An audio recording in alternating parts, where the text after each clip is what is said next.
So we are live, guys. Hey, welcome, guys. We're about to go on air for Business Express. Onome joins us again this morning, and it was interesting yesterday. So you can also leave a comment on the live stream or get down to our WhatsApp portal and drop your message there. All right. Interesting. Oil production continues to fall. This. Monetary policy.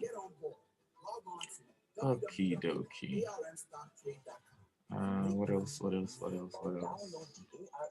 Nigeria's GDP grew by 3. This is Smooth Breakfast. Business Express on Smooth 98.1. Brought to you by ARA. Local and global market opportunities safely at your fingertips.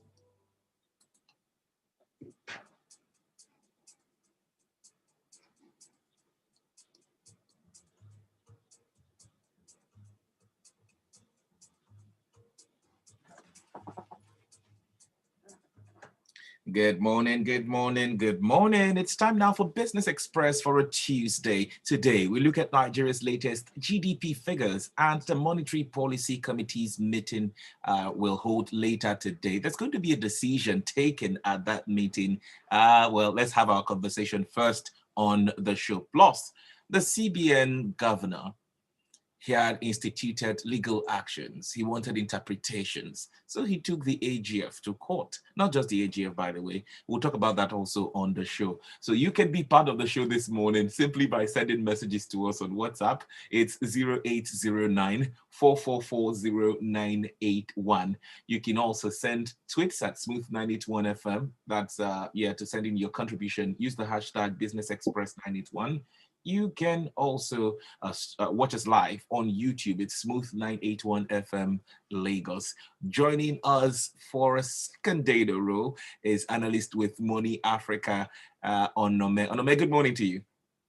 Good morning, Victor. Good morning, Lagos and the rest of the world.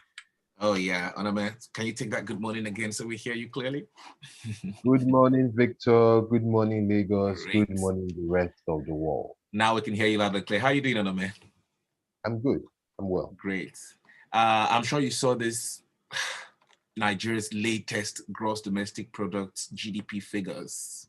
I hear it's been released. What can you tell us about the numbers? Okay, so the numbers released were for the first quarter of 2022. That is January to March 2022. The figures were better than I expected. Okay. I say so because the key sectors, critical sectors, didn't do so well. The oil sector has been lagging for a while, and oil is key in terms of Nigeria's GDP.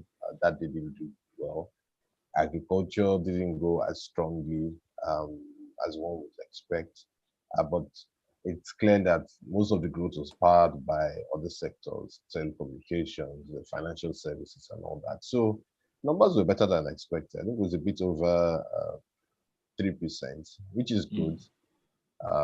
It's slower than Q4 last year, but that's to be expected because in Q4, October to December, that's the festive period. So you tend to see a bump, and then you have that decline slightly in the first quarter of the year. So it's fair, at least from that perspective, it's fair.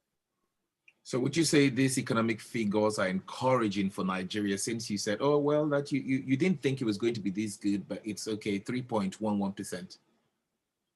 I'd say no, because I think we did a bit over 3% for the entirety of last year. In my mind, I tend to discount, when I'm looking at numbers, I tend to discount 2020 and 2021 because 2020 was COVID year. Oh yeah, the pandemic. 2021 numbers partly look good because if you're moving from 0 to whatever, or you're moving from a low base figure, as we say, then you have a bump actually in 2021. So I'd rather compare those figures to say 2019 or so. So from that perspective, it looks a bit better. But for an economy of this size and where we are, we should be growing at around 6% to 7% per annum. I haven't seen that in almost 6 to 7 years. So even if we maintain this strong momentum for the rest of the year, to just average a bit over 3 point something percent per annum. So that's not good enough, really. We need to grow at 6 to 7%, and it's not happening anytime. I mean, we're not producing as much. Our oil production continues to fall. I believe that if we had our oil productions shooting up and skyrocketing, it will help, right? But with this continuous decline in our oil production, do you think the government can resolve this? Is this a situation that can be resolved by the government? I mean, let me take it from this perspective.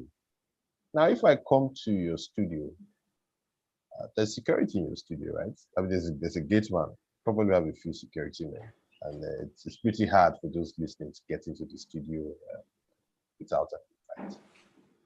Now, apply that to the pipelines that are being broken and the crude oil being stolen. Those are not random things that you do. You need to be highly technical to do that. And you can't steal crude oil with buckets, with heavy equipment. So what am I going to? The government, for some reason, has been, I'd say, a bit soft in dealing with the vandalism, the theft we see. This government will not do that. We are in an election year. You cannot move against the criminals who come from the South region because it can be perceived as moving against the region, which is a warped way of thinking. But remember that we're in the political season, and logics of politics and the logics of economics and business are different. So the government has simply let this linger for too long, refused to take action, and it's not going to change. Maybe the next government will do that. But ultimately, till we decide as a nation to move hard against criminality. I mean, I liken it to the war, in Colombia and drugs. When you have criminals that are massively empowered, it's a problem. And that's what we have, So it's not changing anytime soon. Maybe with the next administration, we need to see. Well, we have about 16 agencies, that protect some of our pipelines, and the NMPC will tell you it's not so easy to break in and steal our crude, but we hear stories about our crude being stolen, and we lose a lot of money due to pipeline vandalism. So, I mean, are you saying that the government can't do so much just because we're getting into the political season and there are going to be a lot of campaigns, yet we continue to lose some form of revenue and what would have contributed overall to our economy and the impact of our GDP figures? Look, let me use Smith FM again as an example.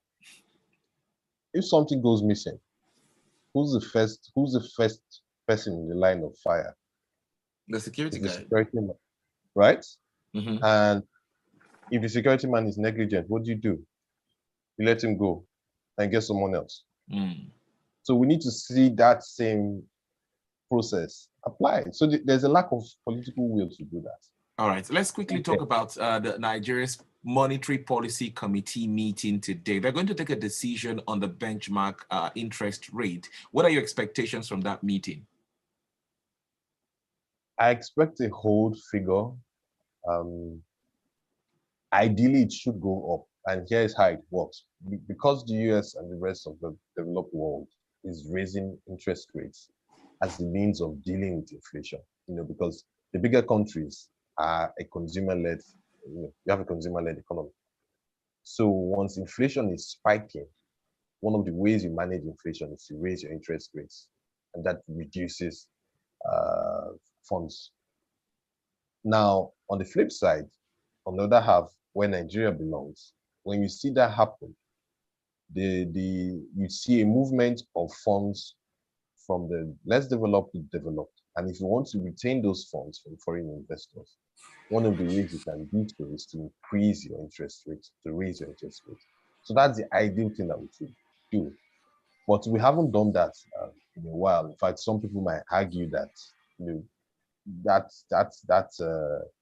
figure has become rather ineffective.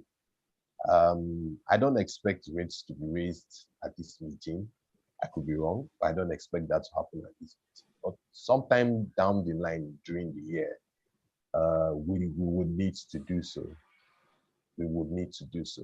And so I But think some business people have complaints. They're hoping that we can get single digit interest rate. It might just help businesses in Nigeria. What do you think?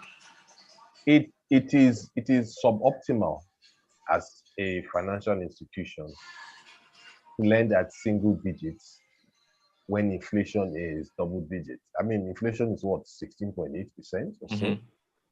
I can't lend at 9% when inflation is 16.8%.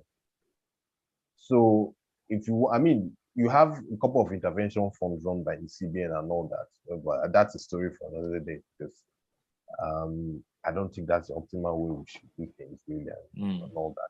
So you can't have double-digit inflation. You can't have the structural issues we have in the economy and look for cheap credit. It's not possible, really, not possible.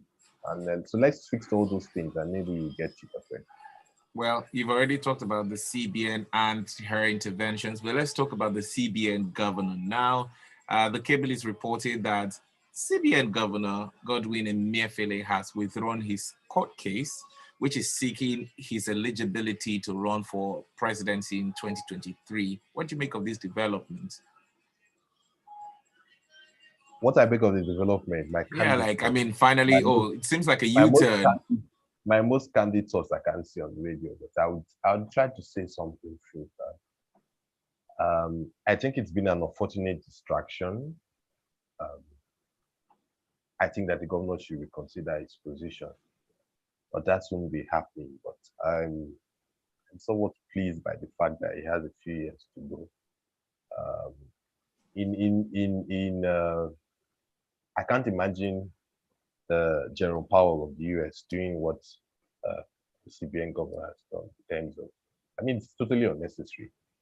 You know, if you have political ambitions, then you step aside of government. So going forward until the end of his tenure, do you think the CBN governor will be solely focused on his mandate or, at the CBN with no distractions? We've clearly seen what happened in the past few weeks. But you see, here's the thing. You know, there's reality and there's perception. Now, in reality, you probably would be focused, right? That's reality.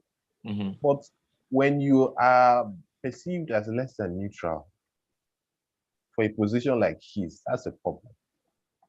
That's a problem, really. You know, so that becomes a perception issue, and you don't, for someone who's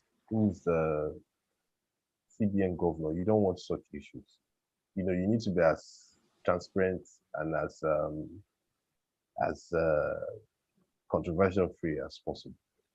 So really, um, it's a rather tangled, it's an entanglement, if I can use that term.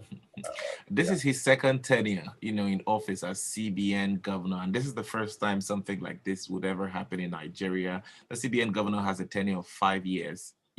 One term, 5 years in office, but the president saw him fit for a second year tenure, right? And he's continued. He's done okay in the discretion of Mr. President. That's why he's still there for a second tenure in office. Yet a lot of people are very concerned about his political leaning with the APC. And in fact, it began with people asking him to come run for office. Finally, he indicated interest of some sort. Now with this suit, it seems, he's dissociating himself from the race. I don't want to get involved again. I just want to focus for the remaining years of my tenure. Will you see him complete this tenure with the way things are going if a new administration comes on board? I mean, do you know, unfortunately, it's a bit difficult to remove the CBN governor, right? It's a bit difficult because you see, the president cannot remove the CBN governor. The closest you see is what President Jonathan did with which is to suspend the governor, right? Looking at the body language of this president, I don't think he's interested so. Then you Well, come to the National Assembly. I don't think the National Assembly, which has the power to visit them, but I don't think they're very interested in doing so. They're being busy in politics. So I guess he might stay around. Who the next president be and what they will do, I we don't don't know. know. But It's all right. Let's wrap the show up with a message from Benga Komu. He says the CBN governor should have stuck with his job. He's now politically tainted. That's how I some agree. Nigerians see it or view it. You want to say something? I agree totally. It's tainted.